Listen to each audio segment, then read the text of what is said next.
اپنے بیٹے کو کوئی بات کہے تو سعادت مند بیٹے کو غور سے وہ بات سننی چاہیے۔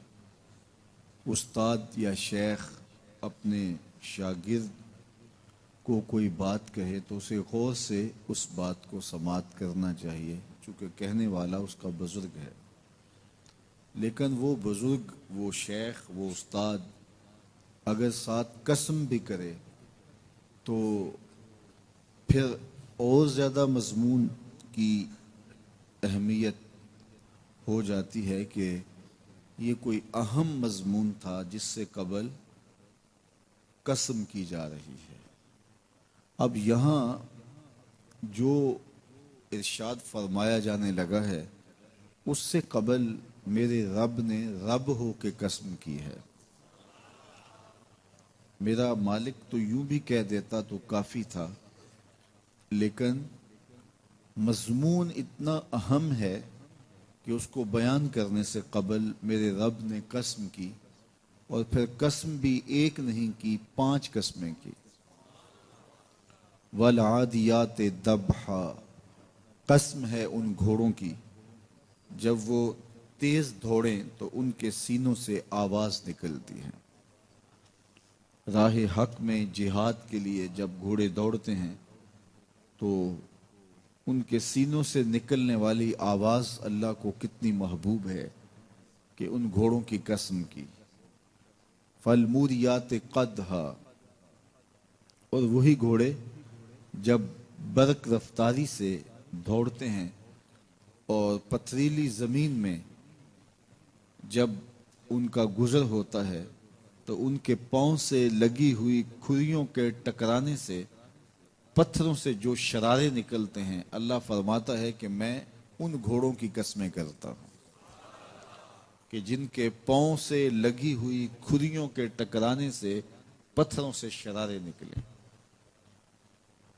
پھر ارشاد فرمایا فالمغیرات صبحا، اور وہ گھوڑے صبح کے وقت جب حملہ آور ہوتے ہیں اور دشمن کے لشکروں کو تخت و تاراج کرتے ہیں تو ان حملہ آور ہونے والے گھوڑوں کی قسم۔ فَأَثَرْنَ بِهِ نَقْعًا، اور جب وہ حملہ آور ہوتے ہیں تو ان کی سموں سے گرد اڑتی ہے، تو اللہ فرماتا ہے وہ گرد اڑانے والے گھوڑوں کی قسم۔ پھر ارشاد فرمایا فَوَسَّطْنَ بِهِ جَمْعًا، اور وہ بہادر اور دلیر گھوڑے اپنے سوار کو لے کر کے جب دشمن کے قلب میں گھس جاتے ہیں اور جتھوں پر حملہ آور ہوتے ہیں تو مجھے گھوڑوں کی یہ ادا بھی اچھی لگتی ہے، تو مجھے ان گھوڑوں کی قسم۔ تو 5 قسمیں کی۔ قسم ہے ان گھوڑوں کی جو دوڑتے ہیں تو ان کے سینوں سے آواز نکلتی ہے۔ قسم ہے ان گھوڑوں کی کہ جب وہ پتھریلی زمین سے گزریں تو ان کے پاؤں سے لگی ہوئی کھریوں کے ٹکرانے سے، پتھروں سے جو شرارے نکلیں۔ قسم ہے مجھے ان گھوڑوں کی جو لشکروں کو تاخت و تاراج کریں۔ قسم ہے ان گھوڑوں کی جب وہ حملہ آور ہوں تو گرد اڑے، اور قسم ہے ان گھوڑوں کی جو لشکروں کے کلیجے چیر دیں اور آگے بڑھ جائیں اور دشمنوں کے جتھوں پہ حملہ آور ہوں۔ تو ان 5 قسم کے گھوڑوں کی میرے رب نے قسم کی ہے۔ اللہ اکبر!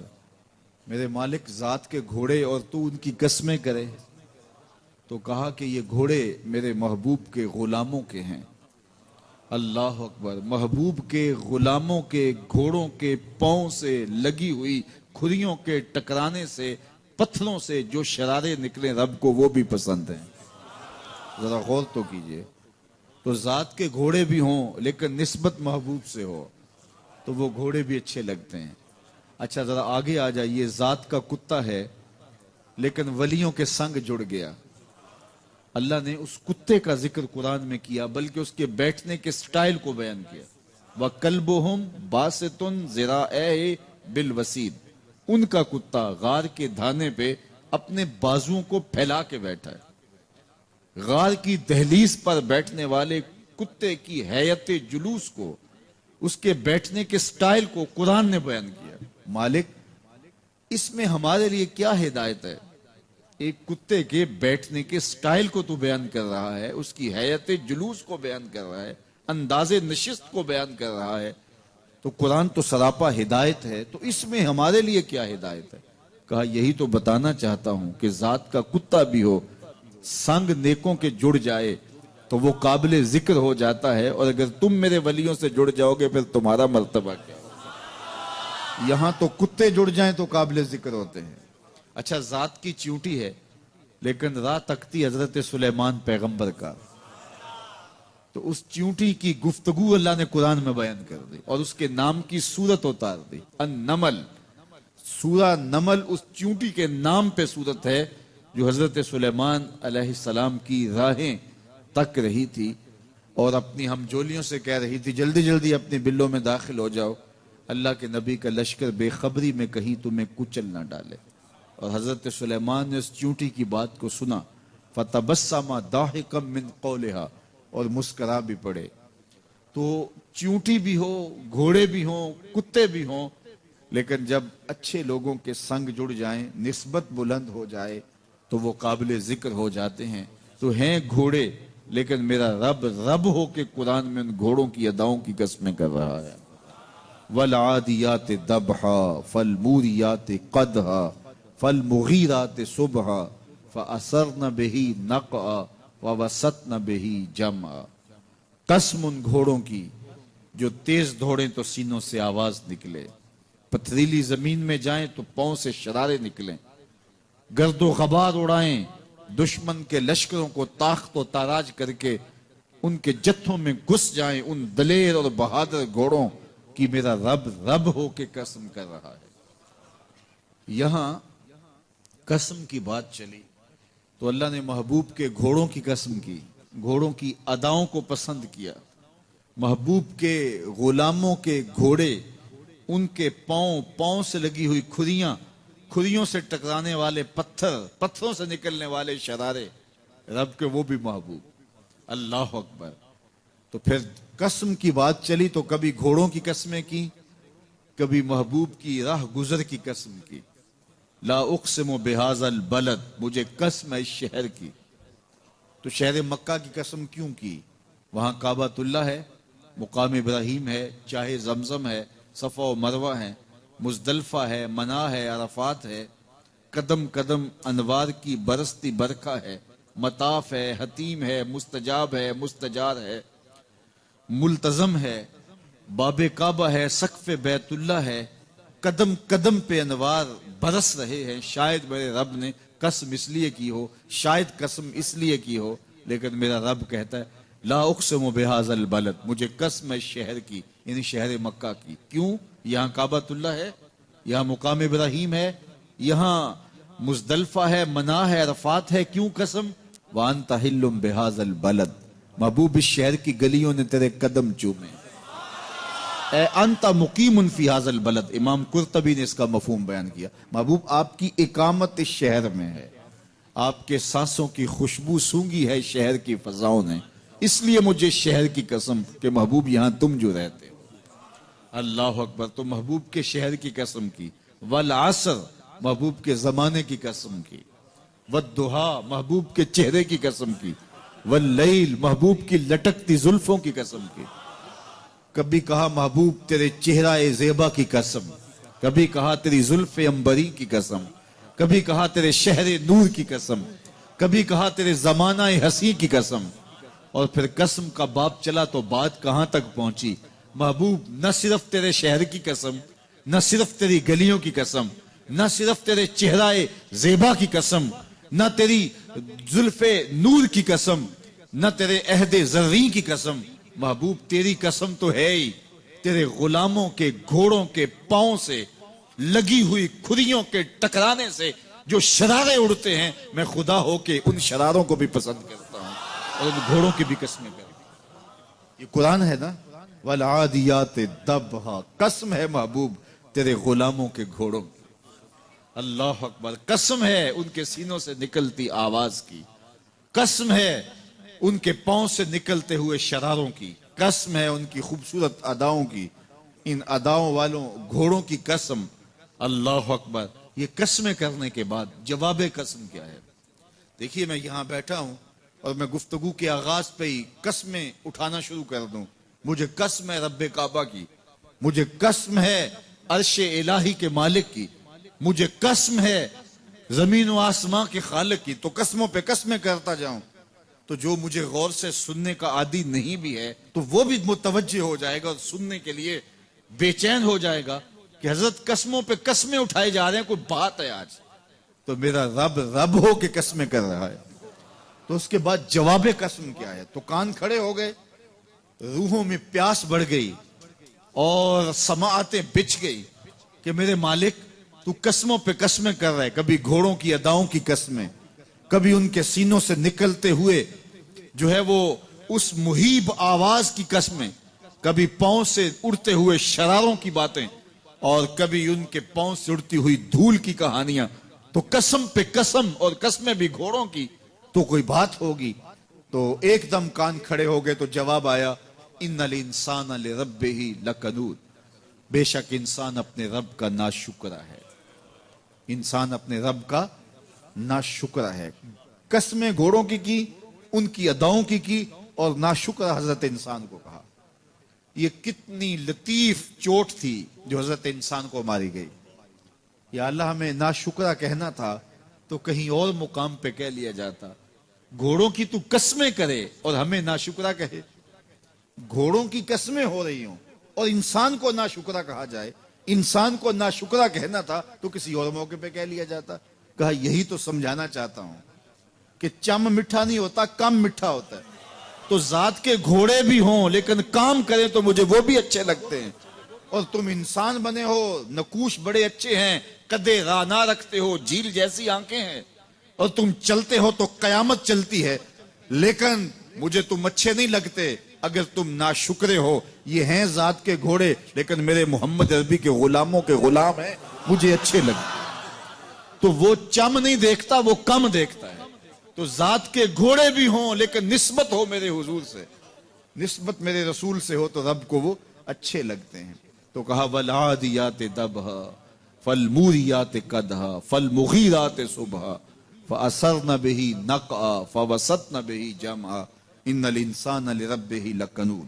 بے شک انسان اپنے رب کا ناشکرا ہے. اللہ اکبر. پھر فرمایا وَإِنَّهُ عَلَى ذَلِكَ لَشَهِيدٌ. اس پر کسی دلیل کی ضرورت نہیں ہے کہ یہ ناشکرا ہے، یہ خود اس کا گواہ ہے. ذرا اپنے اندر اتر کے دیکھے کہ یہ کھڑا کہاں ہے. یہ کس قدر نعمتیں پانے کے باوجود شکوے کی زبان کھولے رکھتا ہے. یہ ناشکرا ہر وقت اس کی نعمتوں کی ناشکری کرتا رہتا ہے. جتنی نعمتیں اس کو عطا کی، اس کو تو ہم نے جو چمکتی روشن آنکھیں دی ہیں، اس کو بولتی زبان بخشی ہے، خوبصورت چہرہ دیا ہے، قد رانا بخشا ہے، اس کو دماغ دیا ہے، دماغی قوتیں عطا کی ہیں، اور اس کو سننے والے کان دیے، اس کی زبان پہ ذائقے رکھ دیے، نظام انہضام، نظام تنفس، کیا کیا نہیں سے عطا کیا. لیکن ہر وقت یہ ناشکری کے کلمات ہی بولتا رہتا ہے. میرے پاس یہ بھی نہیں، یہ میرے پاس یہ بھی نہیں، میرے پاس یہ بھی نہیں. دیکھیں اس کے پاس کیا کیا اس کے مالک نے عطا کیا ہے. تو یہ ہر وقت ناشکری. اور پھر جوں ہم قیامت کے قریب ہوتے چلے جا رہے ہیں، ناشکری بڑھتی چلی جا رہی ہے. میں کوئی بہت لمبی عمر نہیں رکھتا لیکن مجھے آج سے 35 سال پہلے کے حالات کی ہوش ہے، اور جو میرے سے زیادہ عمر میں ہیں وہ اس سے پہلے کے حالات جانتے ہیں. تو میرا بنیادی طور پہ ایک دیہات سے تعلق ہے. تو میں اچھی طرح جانتا ہوں کہ لوگوں کے پاس جو آج کچھ ہے وہ آج سے 35-40 سال پیچھے نہیں تھا. بالخصوص دیہاتوں کے اندر لوگوں کے پاس ایک یا دو جوڑے ہوتے تھے اور انہیں بار بار پہنتے تھے. کسی شادی یا بیاہ کے موقع پہ جانا ہوتا تو بعض اوقات کسی سے وہ لباس یا جوتے مانگ کے لے کے جاتے. مجھے اچھی طرح یاد ہے کہ اس زمانے میں لوگ اپنے کندھے پر ایک کپڑا رکھا کرتے تھے، اور شادی پر اگر کسی نے جانا ہوتا تو جس کا کپڑا بہت اچھا ہوتا تو اس سے وہ مانگ لیا کرتے تھے کہ میں نے ذرا شادی پہ جانا ہے. بڑے بھائی کے جوتے پہن لیا کرتے تھے، اور اسی طرح گزر ہوتا تھا. کبھی کوئی شکوہ زبان میں پیدا نہیں ہوا تھا، اور لوگوں کے شکستہ سے کچے گھر ہوتے تھے. اور گھر کے صحن میں ایک درخت ہوتا تھا، دوپہر وہاں کاٹ لیتے تھے۔ اکثر لوگ دوپہر کا کھانا تیار نہیں کرتے ہوتے تھے، دودھ پی کر کے ہی گزارا کر لیتے تھے۔ صبح کو ناشتہ اور شام کو کھانا ہوتا تھا، لیکن اس کے باوجود اللہ کا شکر کیا کرتے تھے۔ یہ پچھلے دن میں گزرا تو دیکھا کہ بچے کھیل رہے ہیں اور غبارے پھوڑ رہے ہیں، اور جب غبارہ پھٹتا ہے نا تو بچے خوش ہوتے ہیں، کہہ لگاتے ہیں۔ پھر دوسرا غبارہ ہے، وہ اس سے کھیلنے لگ جاتے ہیں، اور پھر جب وہ پھٹتا ہے تو پھر خوش ہوتے ہیں۔ تو میں ذرا رک گیا اور اس منظر کو دیکھنے لگا، اور پھر میں نے کہا کہ غبارہ پھٹتا ہے تو یہ بچے خوش ہوتے ہیں، لیکن جب ہمارا زمانہ ہوتا تھا، جب ہم بچے تھے تو غبارہ پھٹتا تھا، ہم رونے لگ جاتے تھے، کیونکہ کھیل ہی ختم ہو جاتا تھا۔ ایک ہی غبارہ ہوتا تھا 5-6 بچوں کے پاس، اور غبارہ پھٹ گیا تو کھیل ختم، تو سارے رونے لگ جاتے تھے۔ اور اب یہ غبارے پہ غبارہ پھوڑ رہے ہیں اور خوش ہو رہے ہیں، تو کہاں سے کہاں ہم آ پہنچے۔ لیکن اس زمانے میں اگر کسی سے پوچھا جاتا، لوگ پیدل سفر کرتے اور لباس بھی پورے نہ ہوتے، تو جب کسی سے پوچھا جاتا کیا حال ہے تو وہ لمبا ہاتھ کر کہتا ہے اللہ کا شکر ہے۔ اس کی باڈی لینگویج بتاتی تھی کہ وہ اس کا رواں رواں اللہ کا شکر ادا کر رہا ہے۔ تو اس کا لہجہ بتاتا تھا، اس کا انداز بتاتا تھا کہ وہ اللہ کا شکر کس گہرائی قلب سے کر رہا ہے۔ تو وہ کہتا ہے اللہ کا شکر ہے۔ اور آج جب کہ اتنی نعمتیں لوگوں کو میسر ہیں، اتنا کچھ نصیب ہے، عالی نصب گھروں میں رہتے ہیں، لمبی لمبی گاڑیاں ہیں، سہولتیں ہیں، آسودگیاں ہیں، آسائشیں ہیں، مالی آسودگی ہے، رہائشی آسودگی ہے، کھانے پینے کے وافر سامان ہیں، ٹیبل پہ اتنے کھانے لگے ہوئے ہوتے ہیں کہ باری نہیں آتی کھانے کی، اور اس قدر لباس ہے کہ موسم گزر جاتا ہے اور بعض لباس بدلنے کی باری نہیں آتی۔ لیکن اس کے باوجود کسی سے پوچھے جناب کیا حال ہے، آسودہ حال شخص سے بھی پوچھیں تو وہ بھی بڑے آہستگی سے کہتا ہے بس چل ہی رہا ہے۔ تو وہ زمانہ تھا کہ جب لوگوں کے پاس کچھ تھا نہیں تو لمبا ہاتھ کر کے کہتے، تشکر کا لہجہ کتنا دل آویز تھا، اللہ کا شکر ہے۔ اور آج کہتے بس گزر ہو ہی رہی ہے، بس چل ہی رہا ہے۔ تو ناشکری بڑھتی چلی جا رہی، اتنا کچھ ہونے کے باوجود جو ہے وہ ان کا بھی چل ہی رہا ہے۔ تو کہا ان الانسان لربہ لکنود، بے شک انسان اپنے رب کا ناشکر ہے۔ اتنی نعمتیں کھانے کے باوجود، اتنی دولتیں سمیٹنے کے باوجود، اتنی عزتیں پانے کے باوجود، اتنی آسائشیں حاصل کر چکنے کے باوجود، دولت کے اتنے انبار رکھنے کے باوجود، اس کی زبان بولتے ہوئے کتنے بخل سے کام لیتی ہے کہ بس گزر اوقات ہو ہی رہی ہے۔ او میاں تیرے رب نے تجھے اتنا کچھ دیا، یہ دولتیں، یہ دولتوں کے انبار، یہ آسودگیاں، یہ بہاریں، یہ سب کچھ نہ ہوتا، تجھے زندگی بخش دی تھی، اس کا ہی شکر تیرے اوپر واجب تھا۔ اللہ اکبر۔ اللہ نے حضرت انسان کو یہ جو کچھ دیا ہے، کتنی چیزیں ہیں ہمیں پتہ بھی نہیں کہ وہ نعمت ہے، لیکن اللہ نے ہمیں عطا کی ہے۔ دنیا کا ایک امیر ترین شخص تھا اناسس، تو اس کے یہ آنکھوں کے جو پپوٹے تھے یہ کام کرنا چھوڑ گئے۔ ہمیں کبھی اس کا احساس بھی نہیں ہوا کہ یہ کوئی نعمت ہے۔ آٹومیٹک سسٹم میرے رب نے لگایا ہے، ادھر تنکا اڑا ادھر آنکھ بند ہو گئی، لیکن اس کو مسئلہ کیا ہوا کہ یہ پٹھے اس کے ختم ہو گئے اور وہ اپنی مرضی سے آنکھیں نہیں بند کر سکتا تھا۔ ڈاکٹر سلوشن ٹیپ لگا کے آنکھیں کھول دیتا اور جب اس نے سونا ہوتا تو وہ بند کر دیتا۔ دنیا کے امیر ترین لوگوں میں سے ایک نام تھا، تو کسی نے اس سے پوچھا کہ تیری زندگی کی سب سے بڑی خواہش؟ اس نے کاش اپنی آنکھیں اپنی مرضی سے کھول سکوں۔ کہا اس کے لیے تجھے کوئی قیمت لگانی پڑے تو کتنے پیسے لگا سکتا ہے؟ کہا ساری دولت لگ جائے، کاش میں اپنی آنکھیں اپنی مرضی سے کھول سکوں۔ مجھے یہ بتائیے کہ حضرت انسان کو کیا کچھ نہیں اللہ نے دیا۔ یہ لعاب ہے نا، لعاب ہم روز تھوکتے ہیں، یہ مقدار سے کچھ کم ہو جائے تو بولنے میں دقت، نظام خراب۔ یہ جو لعاب ہمارے منہ میں آتا ہے جو ہم تھوک دیتے ہیں، یہ قدرتی گریس ہے جو بولنے میں مدد دیتی ہے، نظام انہضام کو ٹھیک رکھتی ہے۔ اور اگر یہ لعاب کم ہو جائے مقدار سے تو نظم خراب ہو جائے۔ اللہ اکبر۔ تو ہم نے کبھی سوچا کہ یہ بھی نعمتیں ہیں؟ باقی روشن آنکھیں، چمکتا چہرہ اور زور آور ہاتھ، چوڑی چھاتی، دھڑکتا دل، اور کہتے ہیں اس دماغ کا اگر کمپیوٹر تیار کیا جائے تو نیو یارک شہر سے بڑا ایک بکریاں چرانے والے شخص کے دماغ کا کمپیوٹر بنے۔ یہ حضرت انسان کو اللہ نے اتنا کچھ دیا ہے، اور پھر اس کو نعمتیں دی، عزتیں دی، جائیدادیں، زمینیں، لمبی لمبی گاڑیاں، عالی نسب پلازے، کتنا کچھ دیا، پھر خوبصورت اولادیں دی، کیا تسکین قلب کے لیے رکھا اس نے. تو اس کے باوجود بھی یہ کہہ رہا ہے بس چل رہا ہے، گزر اوقات ہو رہی ہے. ان الانسان لربہ لکنود، انسان اپنے رب کا کتنا ناشکرا ہے، اس نے کیا کچھ اسے عطا کیا، کیا کچھ عطا کیا، لیکن یہ شکر کا کلمہ بھی نہیں بولتا، بخل سے کام لیتا ہے. تو کہا یہ ناشکرا ہے، اور اس پر کوئی خارج سے دلیل لانے کی ضرورت بھی نہیں ہے. وَإِنَّهُ عَلَىٰ ذَلِكَ لَشَهِيدٌ، اور یہ خود اس پہ گواہ ہے. ذرا اپنے اندر اتر کے دیکھے تو یہ کتنا بخل کرتا ہے شکر ادا کرنے میں، اسے خود سمجھ آ جائے گی. وَإِنَّهُ لِحُبِّ الْخَيْرِ لَشَدِيدٌ، اور اس کی ایک خصلت یہ ہے کہ یہ دولت کی محبت میں بڑا سخت ہے. دولت کی محبت یہ بہت زیادہ اپنے سینے میں پال چکا ہے، اور یہ دولت اس کی محبوبہ بن گئی ہے. دولت تو اس کی ضرورت ہونی چاہیے تھی، لیکن اس نے اس کو اپنی محبوبہ بنا لیا. وَإِنَّهُ لِحُبِّ الْخَيْرِ لَشَدِيدٌ، اس کو محبت زر شدت سے ہو گئی ہے. سویر سے شام تک اس کا وظیفہ ہی یہی ہے، اس کی زندگی کے اندر منصوبے یہ چلتے ہیں. اللہ نے اتنا نوازا ہوا ہے، اس کی ساری زندگی آسودگی سے گزر سکتی ہے جتنا اس کے پاس موجود ہے، لیکن اس کے باوجود ہر وقت اس کے دماغ کے فیتے پہ یہی چلتا ہے، اور یہی کہانی چلتی ہے، یہ زیادہ کیسے ہو، یہ زیادہ کیسے ہو، یہ زیادہ کیسے ہو. اس اضطراب نے اس کو بے چین کر دیا ہے، اور خواہش زر نے، حوث زر نے اس کا چین چھین لیا ہے، اور اتنی محبت جاگزی ہوگی اس کے دل میں کہ اللہ کی محبت کے لیے اس کے دل میں جگہ ہی نہیں بچی. وَإِنَّهُ لِحُبِّ الْخَيْرِ لَشَدِيدٌ. اللہ اکبر.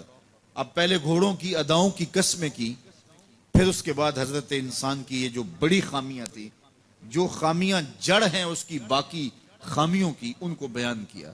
ایک تو ناشکرا ہے، جو ملا ہے اس پہ یہ شکر ادا نہیں کرتا، حالانکہ اگر وہ شکر ادا کرے، رب کا وعدہ ہے کہ اگر تم شکر ادا کرو گے میں اور زیادہ دوں گا. ایک تو یہ شکر نہیں کرتا، اور دوسرا یہ ہے کہ دولت کی محبت اس کے رگو ریشہ میں رچ بس گئی ہے. بلکہ اللہ تعالیٰ نے ان بد نصیب لوگوں کی کہانی بیان کرتے ہوئے کہا جو دولت کو مقصود ہی بنا بیٹھے. الذی جمع مالا وعدد، یہ وہ بد نصیب لوگ ہیں جو مال کو جمع کرتے ہیں اور گنتے رہتے ہیں، بار بار حساب کرتے ہیں. الذی جمع مالا وعدد، مال کو جمع کیا، وعدد، اور بار بار اس کو گنتے رہے، اتنے ہو گئے، اب اتنے ہو گئے. اللہ کلا لینبذن فی الحطام.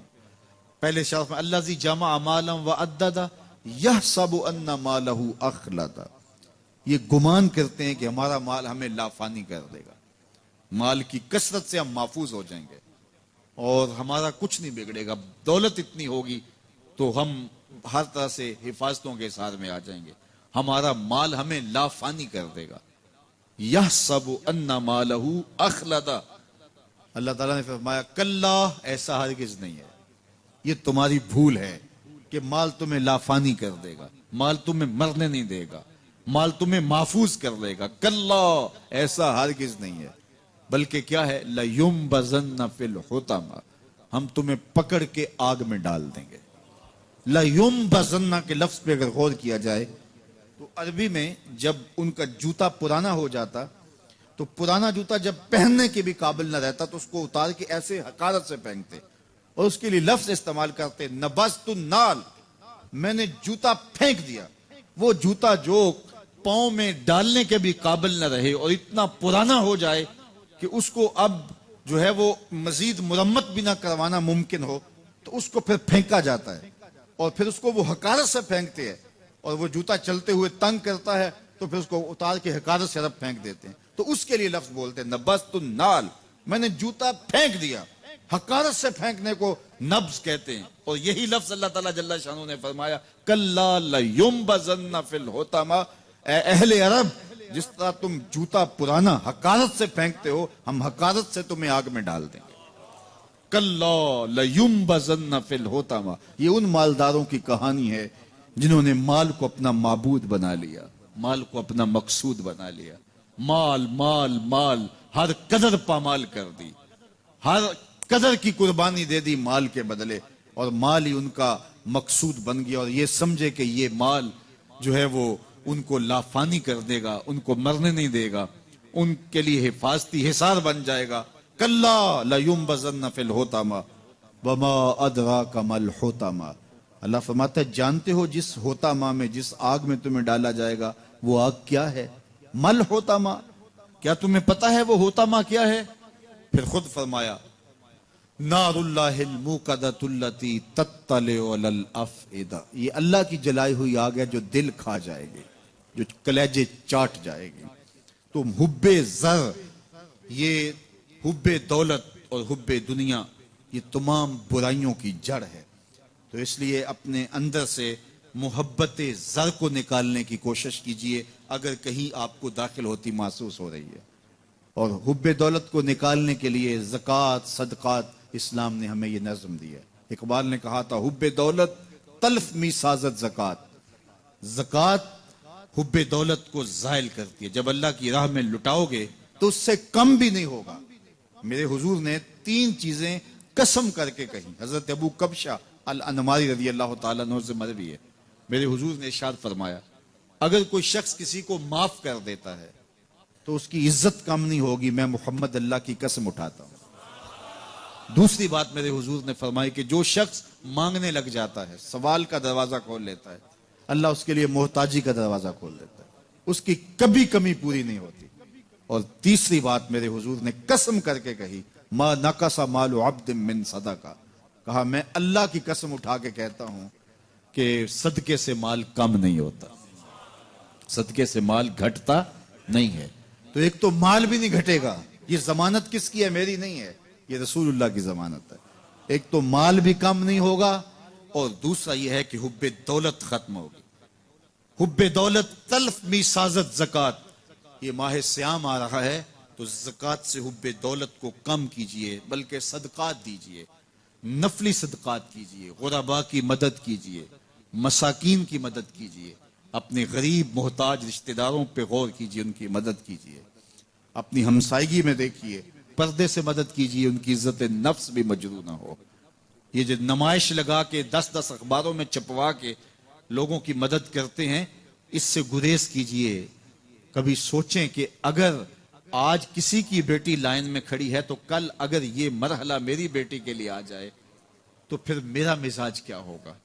تو عزت نفس کا خیال رکھیے، لوگوں کی غربت کا تماشا نہ اڑائیے، اور لوگوں کی جو ہے وہ محتاجی کو اپنی تسکین کا ذریعہ نہ بنائیے۔ یہ تو اللہ نے تمہیں دیا اور انہیں نہیں دیا، اور وہ آزمائش کی گھڑی میں کھڑے ہیں، تم ان کے ساتھ کھڑے ہو جاؤ۔ تو لوگوں کی مدد کیجئے، دکھیوں کے کام آئیے، مساجد کی جو ہے وہ تعمیر کیجئے، مدارس دینیا کے ساتھ وابستہ رہیے، اور لوگوں کی فلاح کے لیے، بہتری کے لیے کام کیجئے۔ اللہ نے آپ کو دیا ہے، یہ مال یہاں رہ جانا ہے۔ میرے حضور نے فرمایا ابن آدم کہتا ہے میرا مال میرا مال، اس کا مال وہ ہے جو اس نے کھایا یا پہنا اور پرانا کر دیا یا آگے بھیج دیا، باقی اس کا نہیں ہے، وہ وارثوں کا ہے۔ مرتے ہی ورثہ بن جائے گا، مرتے ہی ترکہ بن جائے گا، کفن بھی میلا نہیں ہونے دیں گے کہ بعض اولادیں تو بانٹ لیتی ہیں۔ اللہ اکبر، وہ گھر جو ان کے لیے بنایا تھا، ایک رات بھی تجھے اس گھر میں رکھنے کے لیے تیار نہیں ہوں گے۔